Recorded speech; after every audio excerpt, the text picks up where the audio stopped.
Hi everyone, I'm Brian. I lead customer experience and proposition at Octopus Money. So admittedly, I'm not actually a reward specialist, but I do spend a lot of time talking to employees and talking to HR leaders about how to better engage employees, and particularly around the topic of financial well-being. So I wanted to start by talking about a theme or a kind of trend that's come out of some of the conversations I've had, some of the research I've seen over the last 6 months. And that's what you might call the kind of work-life divide. And this might be a familiar kind of concept to some of you, but what I've observed over the last few months is this kind of growing sense from employees, but also employers, that there's a kind of disconnect emerging between employees and employers, between work and life. And I want to unpack that a little bit more, and I'll come on to financial well-being and its role in this. So 1 in 3 employees now say that work is less important to them in their life than it was 2 years ago. And actually, if you're an employee that agrees with this statement, you're much more likely to say that you can only see yourself at your current employer for no more than a year. So it's not a kind of neutral ambivalence that we're seeing here. It has real implications for employee retention as well. And I've heard this from workplace leaders as well. So it's not just from the employee side, it's from employers too. We run a regular panel and survey HR directors and workplace leaders on a regular basis. And this is a response to an open-ended question that we received a few weeks ago, which really struck me. I love the way it's articulated, actually, that employees' work-life balance is shifting a little too much, which I think kind of talks to the way in which this concept of work-life balance has been stretched over the last few years, and the way in which employees may be actually inserting them a kind of a firm division between work and life. So what's driving this is a few things, and I'll just capture a few of the ones that jumped out to me over the last few months, and there will be others as well. Hybrid work clearly has an impact here. The thing that I find most interesting in the context of hybrid work is the way in which we're more physically dislocated from our workspaces and our work communities, which has an impact on how we identify with work. I think related to hybrid work, there's also an atmosphere of distrust that I think, I hear when HR leaders are most candid with me and off the record, they will say, our executive team just doesn't trust a lot of our employees. And I think employees can feel that as well. There's a really interesting paper from Deloitte, if you're interested, recently called The Trust Deficit Between Workers and Organizations. And I'd encourage you to look at that. But I think it's part of what's driving this disconnect between work and life from employees and employers. Clearly, money stress, financial uncertainty at the moment. I think what that's doing is putting more emphasis on the more transactional dimensions to the relationship between employers and employees. So there's more focus on salary negotiation, clearly, on benefits packages, et cetera. And I think fairly or unfairly, I think it's unrealistic that pay is going to be increased in line with inflation. But I think a lot of employees feel they're not getting enough from their employers when it comes to the financial side of things. And I think that can lead to a more, maybe adversarial is a strong word, but adversarial relationship or even kind of resentment in some parts of the workforce. And looking for higher salaries, of course, that leads to job hopping. Again, the interesting thing I find here kind of culturally is just the extent to which job hopping has become normalized. It's not stigmatized in the way it used to be. Employees find it entirely acceptable to move from one job to the next quite frequently, and that's become more normalized. And then the last thing I wanted to point out is what I call benefits overload. We're at REBA, so I won't say too much about that. But I think we're in a world, especially post-COVID, where there are just so many more benefits. And I hear from HR leaders just the number of boxes that need to be ticked now. And it all comes with the best of intentions. But I do wonder sometimes the extent to which the way we frame benefits for employees and the way that employees think about benefits and ask for benefits, again, does it reinforce this transactional relationship, which almost reinforces this divide between my work and my life. And this is what I kind of worry if I fast forward in the context of the Future Forum. Where does this take us? I guess it's a worry that our relationship with work becomes more and more transactional. And employees see it primarily as an exchange of skills and time for compensation, and employers often unintentionally reinforce that dynamic. So, I get what I need from work, then I close the door, and I'm kind of on my own when it comes to figuring out my life. And from my point of view, this is not a good outcome, I think, for anyone, really. Clearly, for employers, it means employees are less engaged and more apathetic. There's an expensive cycle of turnover. I don't think it's great for employees either. So what's a more positive future that we could work towards? For me, it's one that encompasses the whole human being at work, which is a phrase that one CPO talked to me about, the whole human being. It's one where work feels like it's there to enrich your life. And rather than a transactional relationship, it's more of a partnership. So, as an employer, you say, we know that work runs alongside life and that there's lots of things happening in your life at any given moment, and we're going to be there through all of those with you. And you're going to give us your best, and we're going to be there to support you in the best way that we can as you go through everything that's going on in your life. And so I think it starts with rebuilding this connection between work and life. And when I saw this research, this was kind of like the light bulb for me. I knew this was part of the answer. I was so surprised to see this, that more than half of employees don't actually think their employer cares about their life goals. It's really striking because the work that I do, and Octopus Money does, it seems really obvious that what you get from work, the reward you get from work, is entirely connected to what's going on in your life and your life goals. But there's something that's missing in that link for a lot of employees that I think it's worth looking at. And I think that's where financial well-being comes in. So I see financial well-being as a way to connect the dots between work and life. And I think it's one of the keys to unlocking this better, more positive future and the kind of relationship that we want to see between employers and employees. So I've seen lots of definitions of financial well-being. This is the way that I think about it. The peace of mind that comes with feeling I can afford to live the life I want now and in the future. And I'm sure some of you will be thinking, you got to be kidding. Financial well-being and money are the ways to unlock a less transactional relationship with work. And of course, there's lots of conversations around money that are very transactional, and I get that. But I think that actually gets to the heart of the way that the mistakes that we make around financial well-being. Because we're actually having the wrong conversations about money. We're starting with money. We're starting with products and financial concepts. We do a webinar on pensions, we announce a new loan scheme, and all these are the best of intentions, but how do these products actually connect to living that life that you want? How do they connect this, the life I want now and in the future? And this is not just a rewards and benefits challenge, by the way. This is something that's been conditioned by the financial services industry more broadly. They've taught us to think in this way. This is just the navigation bar at a couple of banks that I've removed the logos for it. I don't want to offend anybody if they're in the room. But they sell products. It's transactional. It's mortgages. It's savings accounts. It's loans. It's investments. This is what they talk about. So it's not just us. It's coming from the broader industry. So what I want to do now is I want to show you a different way of thinking about financial well-being. And I'm going to play some excerpts from real conversations that real employees have had with financial coaches. And I want you to listen to what they talk about. It's a few minutes long, so I kind of made an intentional decision to play a little bit longer of this clip, and we'll probably have less time for Q&A. But I think it's really important and really valuable to hear what employees are actually talking to financial coaches about. So I'll play that, and then I'll have a few more things to say.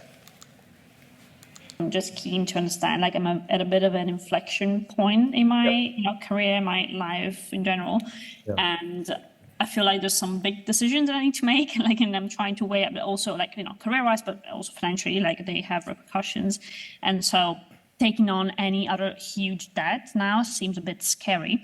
At the same time, though, I'm also thinking, if I didn't have this mortgage, I would probably, money wasn't a question, right? I would probably go for an MBA. Obviously now the thoughts kind of turn to, what's next? What's the next chapter for us? And that's obviously starting a family. So one of the things I was very unsure about was obviously the financial implications of starting a family, because obviously we've just bought a house. We've basically given all our money towards that massive investment, and we had to start from scratch essentially. I'm going through some difficult circumstances at the moment. I'm going through a divorce. Okay.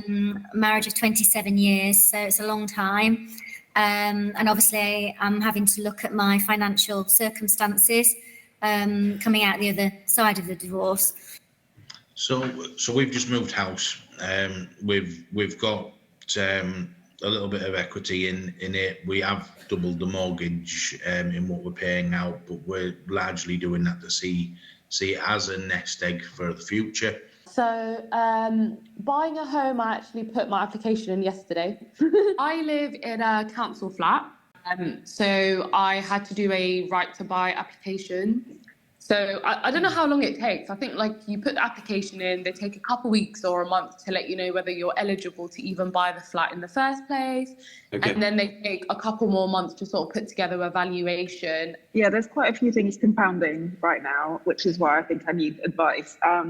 There's also, I mean, the reality I'm thinking about all these things is me and my partner are planning to have children at some point soon, and whether that happens or not, I don't know, but I just want to be in a much more secure position with all the different things going on in my life to kind of be a bit more savvy.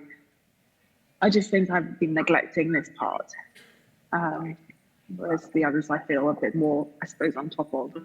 And just to add on to the madness, and it might actually impact going on that trip, because for me, I don't have a car, and that is something that I know that for myself and for my mental health, probably having a car out of all of these things, actually, because as much as I want to buy my own house, and that's the flat, right? That's the ultimate goal.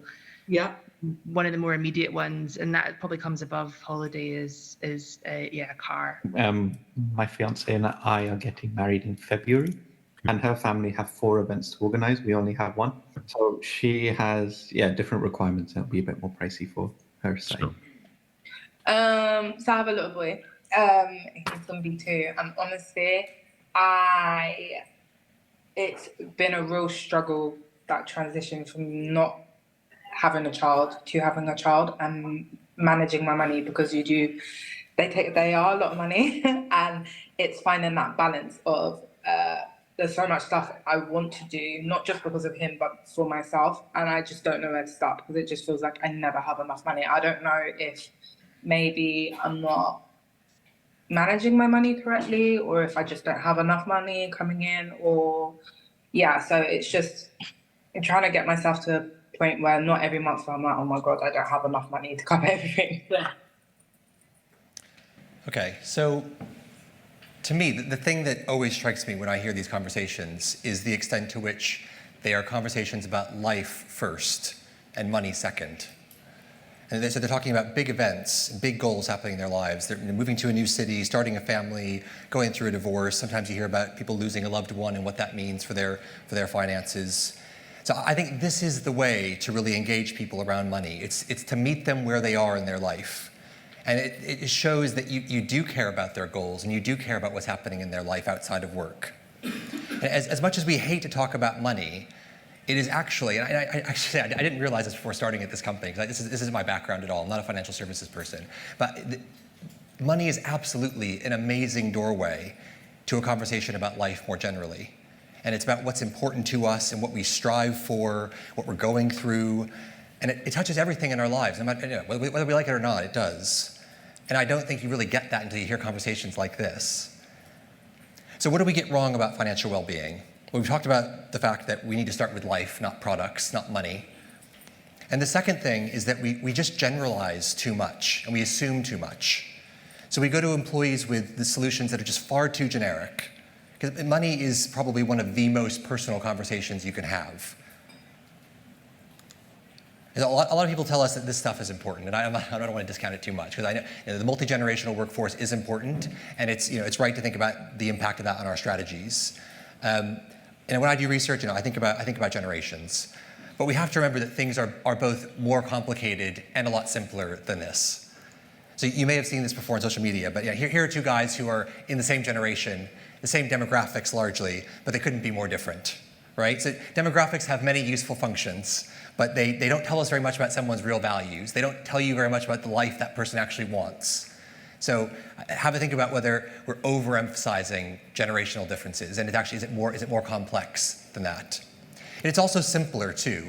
So when we do research on how do people want to get engaged with their money, what kind of support do they want, what kind of help do they want, the rankings are remarkably consistent. I've removed some here not to hide anything, but just because to make it simpler. But across the board, across these ages, the number one way people want help is one-to-one with an expert.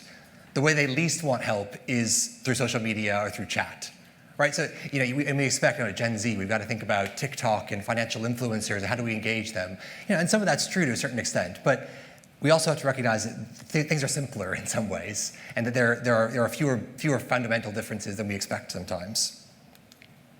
So what I really encourage us to think about and to kind of take away, I hope, is think less about age and generations and more around what someone's going through in their life right now, their life moments, their life stage. Are they having a new job? Are they buying a home? Are they losing a loved one? Are they separating from a partner? These are the things that are most top of mind for people when they come to work. And this is the way to bridge that gap between what's happening at work and what's going on in life. Okay, so really quickly, I want to end with a few kind of more practical suggestions about how to reconnect the dots between work and life and bridge this divide that we're seeing emerge. And I've got to say, I've kind of shamelessly stolen these from workplaces that I've spoken to over the last few months that are doing an amazing job. So I can't take much credit for this. The first one is translation and joining the dots. So I really encourage you to try this as an exercise for your business. Almost create a version of this for your business. So start by listing out all the life stages and life events you think your employees might be going through. Right? What are the ways you want to support them in their life outside of work?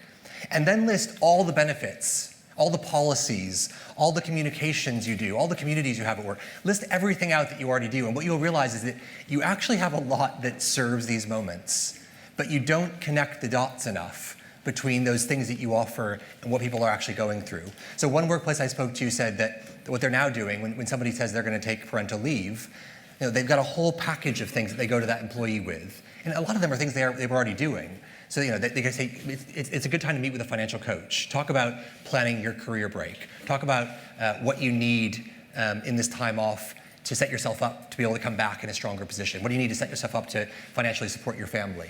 Of course, here's our parental leave policy, which we've always had. We've got this Kit Day program. Here's a parents network you can be part of. So what are all the things that you already got that you can translate into terms that are really more relevant to employees?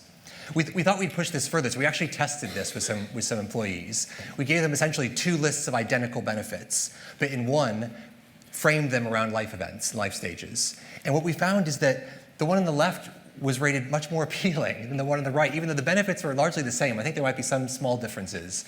But we took things like EAP, and we described why that was valuable at certain moments in an employee's life.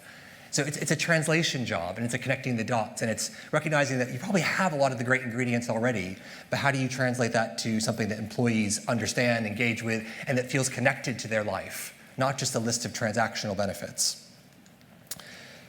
I'm going to skip on that for time. This one here, I think this is just brilliant, and it's like, again, it's not my idea at all. This comes from a CPO that we work with, and so this is a screenshot of a platform that we use to work with clients to map out their finances and visualize them over time, and help you see when you can reach certain goals. And her provocation was, I want to put career development alongside this. So I want my managers or a coach that an employee is meeting with to be able to say, if you go for that promotion in 2 years' time, this may require a degree of pay transparency that not every business has, but if you do have that, if you go for that promotion in 2 years' time and you get to go from band 5 to band 4, here's what that's going to unlock for you. Here's how you're going to be able to reach that goal faster. Here's how you're going to be able to for your financial plan to come to life even sooner. So I think aligning career development and life goals and putting those two in the same context, whether that's with managers or with coaches or someone external, is really, really powerful. And the last idea I've got here is actually the simplest, the cheapest, the one you should go away and do right away. There's already tons of employees in your business that are going through these life moments. And there are things you can do that will enable them to organize more organically and to formalize those connections a bit better. So this is a Slack channel that just emerged in our business from people who are around the coffee machine talking about buying and selling houses. And they created this group, they share tips, they support one another, there's words of encouragement, people are venting, and it's bringing that conversation around what's happening in their life into the workplace. So those are just a few ideas I've got. If you want to come see us over at the Octopus Money stand, we've got others we can share with you. I really appreciate you taking the time to listen. I hope there was something in there that was useful for you, and we'll have a good rest of the day.